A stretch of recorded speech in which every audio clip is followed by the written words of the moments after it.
Okay, so now we're going to come back and make another video about this mullet. But we're going to come back and talk about this GT bike also. So this GT is one of the old ones. It is from the 50th anniversary. It's not that old, but it's not new, and GT doesn't exist anymore. So this is a few-year-old bike. And of course, it's got the nut hydraulic brakes, and it has WTB SX19 rims, and I would say those hubs look very familiar too. Ha ha ha, very funny. Yeah, okay. In my world, walks like a duck, talks like a duck, it's a duck. So we've seen those wheels before, just with this, there, the other, 27 and a half. Who knew? OMG. Now, those are better hubs. No, those are the same hubs, but let's talk about some other ones. When I did this Univega, and I'll be honest with you, since I'm dyslexic, a lot of the details as far as the wording and this, there, or the other, I get the numbers wrong sometimes. I get everything wrong. And I've been building this mullet for a long time. But the one thing that I have learned through the process of building it is, one, I started doing it because this is a medium frame, okay? I and a couple of my daughters are the only ones that ride medium frames. We have a medium frame here. Okay, now,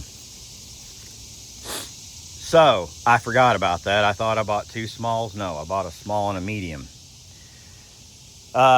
This medium had 175 millimeter cranks on it. Of course, I changed it over to the IXF, which is 170 millimeter cranks. Now, getting back to this, things that are familiar, we've got our Joy. Oh my God, Joy on the front of our hub here. And of course, it's a Joytech hub. And this, there, the other. Of course, you have your seal here at the front. And we have our SR Sun Tour fork, which was also a takeoff from another bike. And this one has 100 millimeters of travel, as opposed to the 80 millimeters of travel that this bike had on it, and it's a medium. Now, here's the deal. On the vast majority of mediums, they put 175 millimeter cranks on it. And they put, 170 millimeter on smalls. That all lined up, right? I looked at the cranks. This had 175 millimeters. But on the front, they usually go 100 millimeters. And then on the 27.5 smalls, they'll do 80. Some of them will do 100, but, that's just depending on the manufacturer. That's more of a modern thing. Well, we upgraded this one to a 100 millimeter front. So we added 20 millimeters of length there. We added the larger wheel, and all we did was take off 10 millimeters right here to reduce bar height a little bit. Well, I'm going to tell you, from riding it, it's very comfortable for me, but I like my bars kind of more in my face. So for a racer, this is considered right up in your mug. That's a mug shot, Betty. Because if you're running a spacer there, hey man, nobody does that, right? Well, that was the way I was taught to race these bikes, and taught to race bikes in particular, this, there, the other, and da da da da. Our stem lengths were long, which stretched us out, which got us down out of the wind.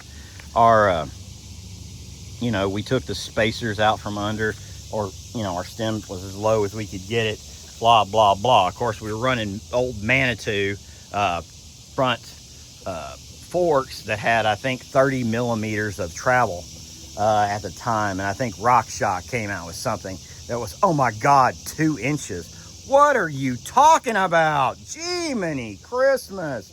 Let's come on. Hey, fellers, what are we doing? I know I'm here talking, but come on. Okay, so we've got this 27.5 GT medium bike right there, and we got that there Mullet. I'm going to give you a report on the Mullet, which is why I'm rambling and why I'm rambling longer. I really, really, really like this bike. Now, do I like the fact that it's got is a cheap ass rear wheel? Does it bother me it's a cheap ass bike? Yeah, it bothers me it's a cheap ass bike. But the reality is I've upgraded it to a point to where it functions. I've got the hydraulic front brake. I have a hydraulic rear brake to put on it. And just haven't run it and bled it. I need to get the little thing to put the little nippy thing on there. But buddy, you gotta get that little thing, man. That you put the barb in, man. You gotta have that thing.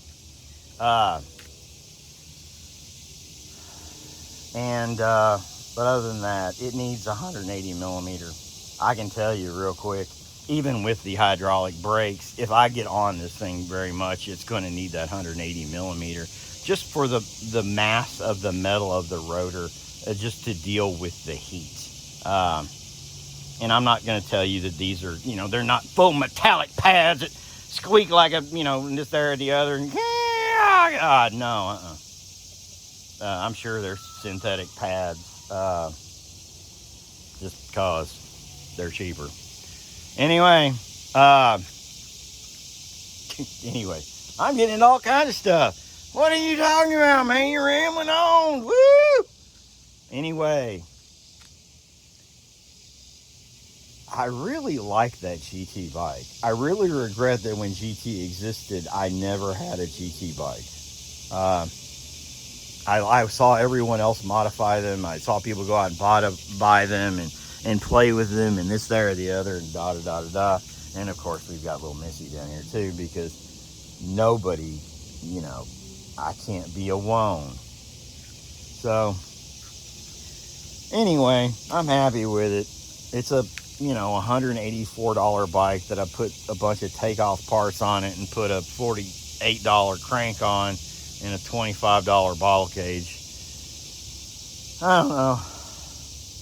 Other than the gears and the derailleur, I had to do that. I had to change the drivetrain, which cost about $120. So $184 plus 120 plus 48 is where that bike is right there. And I'll be honest with you, I really enjoyed riding it, and I've never ridden in my life. I mean, as an adult, I never rode. Cheapest bike I ever rode was the top end Cannondale, which is that XM 2000 I've got sitting on the wall. And at the time, that was the most expensive bike and the best mountain bike they made, which is why I raced it. Have a good one.